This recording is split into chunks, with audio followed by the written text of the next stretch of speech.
Hi, this is Seth Rosenberg at the Seattle Litigation Group, and I'm here today to read a blog written by attorney Jessica Krieger. She's written about non-attorneys in administrative procedures.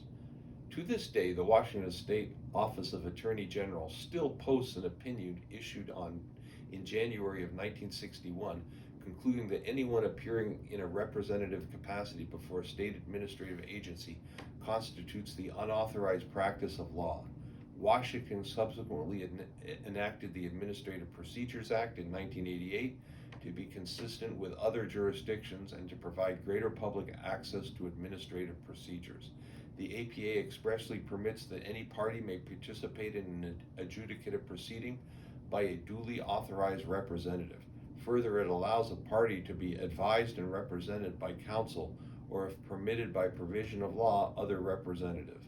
Consider that DSHS hearing rules permit it to be represented by one of its employees, a contractor, or the Office of Attorney General. Thus, neither party may be represented by an attorney in fact, and the administrative law judge may be the only attorney in the room when they must be neutral in the proceedings. While this may permit the public to have more access, it does not necessarily protect the public, particularly since the respective representatives do not have to comply with the rules of professional conduct. An Attorney General opinion identifies this concern as primary, to note that the public will not be protected from unqualified and undisciplined persons over whom the judicial department of the government could not exercise slight or no control. Nobody would be protected from injury in the hands of persons unskilled or unlearned in the law.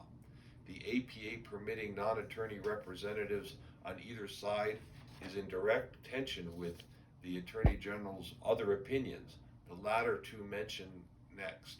The Washington State Bar Association's Practice of Law Board is tasked with receiving and reviewing complaints and may refer them to enforcement agencies when harm to the public interest is alleged. The unlawful practice is a gross misdemeanor in Washington.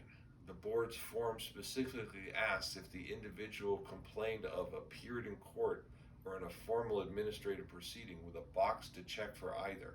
Statistics are not in hand just now to know whether the board gives any leeway to non-attorney representatives in administrative proceedings, or if it considers it equal with that of a non-attorney appearing in a judicial court matter. While access to justice and administrative proceedings is very important to the public, so is having competent representation that puts them first and cannot be accountable.